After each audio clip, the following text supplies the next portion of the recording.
Oh, hello there, good morning to you all. It's Jock here in Scotland. Well, it's 10 to 12 and I'm just looking out the window and it's dreary, still raining. It's an awful job this weather, we're not getting on good at all. I thought I'd tell you a wee story this morning. It's something that happened to me about 40 years ago. I was over in Edinburgh in the big city. I'll try and speak as good possible English as I can for all you folk to understand me.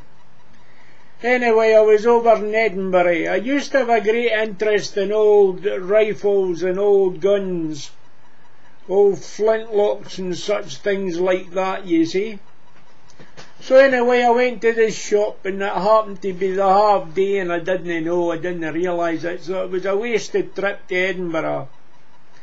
Luckily I used to hitchhike over in the morning sometimes to Edinburgh just for a wee wander round the antique shops and see what there was, and then I would maybe get the train back home in the afternoon, or sometimes I would hitch it again back home again. But anyway, this day in particular I was getting the train back. But the train wasn't due for another 3 hours, so I had to pass the time for 3 hours. So I went into there was an auction room in I think it is George Square. I think it's George Square you called it. Haven't been there for donkey's years now. I think it was George Square.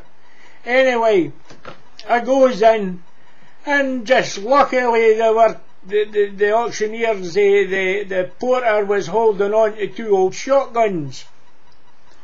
So I goes, oh, here, that's alright, you know. So I gets up the back of the auction room.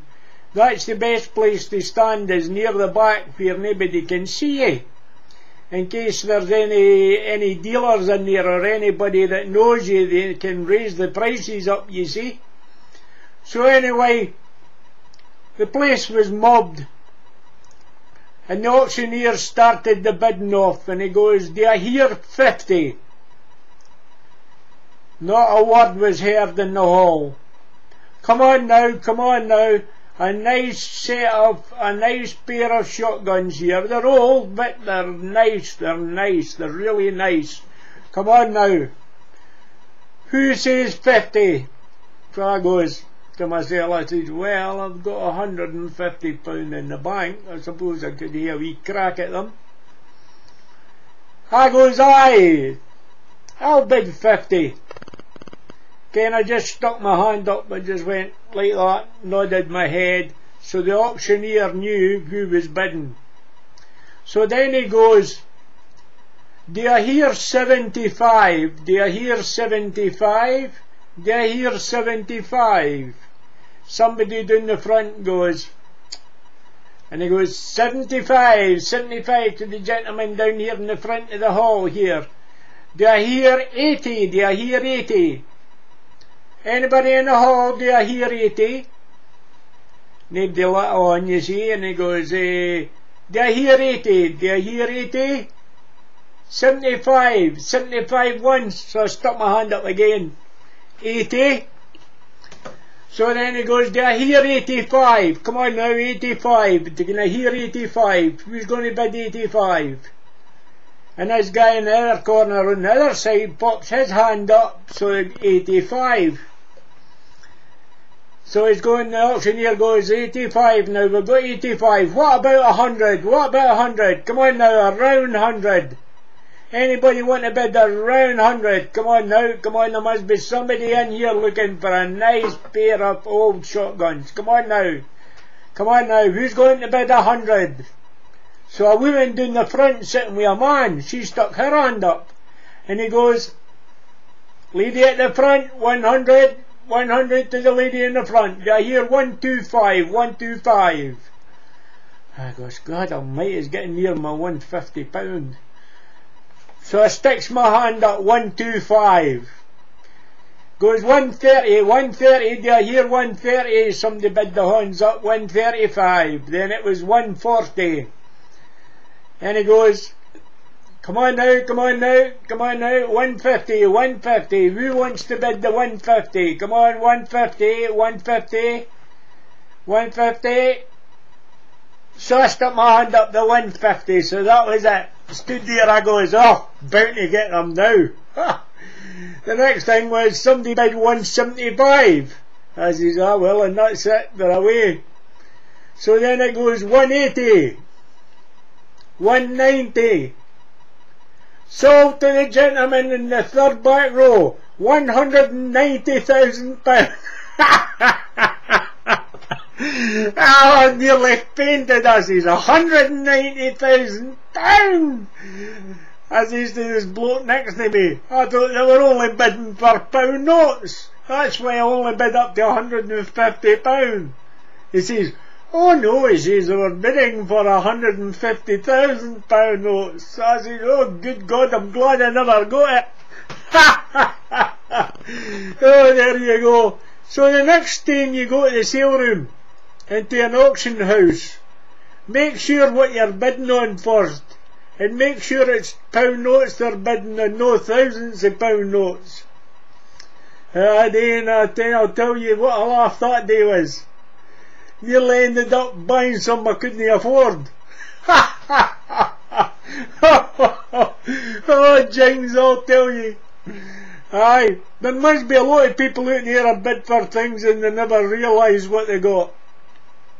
I remember a guy I knew that used to go to the MOD sales, and he says to me, I was working on the railway at the time, and he says to me, would you like to go down to Bedford with me? I said, what are you going down there for?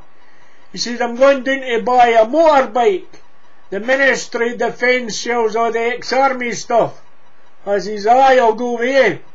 So I got in his van and went away down to Bedford. Arrived in Bedford, moved into a bed and breakfast for the night. He says, the sale's the morning. I says, oh aye. So the next morning of the sale we went round to the place. Oh, you want to see all the things for sale. Motorbikes, lorries, armoured cars, tanks, you name it. Everything that the army never needed anymore was on sale. So my friend says, I'm looking for the BSA Badger motorbikes. I says, oh aye. So there was a BSA Badger motorbike was sitting, and the auctioneer was going round, you know, with a stick, hitting everything it was for sale. So my mate paid £250 for this BSA Badger. Now, I thought that was an awful lot of money, you know, in the 1960s. I said, by God, you must be really desperate to get the motorbike when it's as dear as that. He goes, oh, aye, but it's a collector's item. They're brilliant, they're absolutely brilliant, I'll do it up. I says, aye. So, after the sale was over, we were packing, we came across to get the motorbike to put it in the back of the van. And we were lifting it up into the van when the porter came over and said to him, and what are you going to do with the rest of them? And he says, what do you mean the rest of them? He says, oh aye, he says, there's another 8 of them over there sitting in the car, in the wooden boxes, in the cases. So that was what the bidding was for. The bidding was for 9 motorbikes instead of just one. So he had to go and hire another van, a bigger van.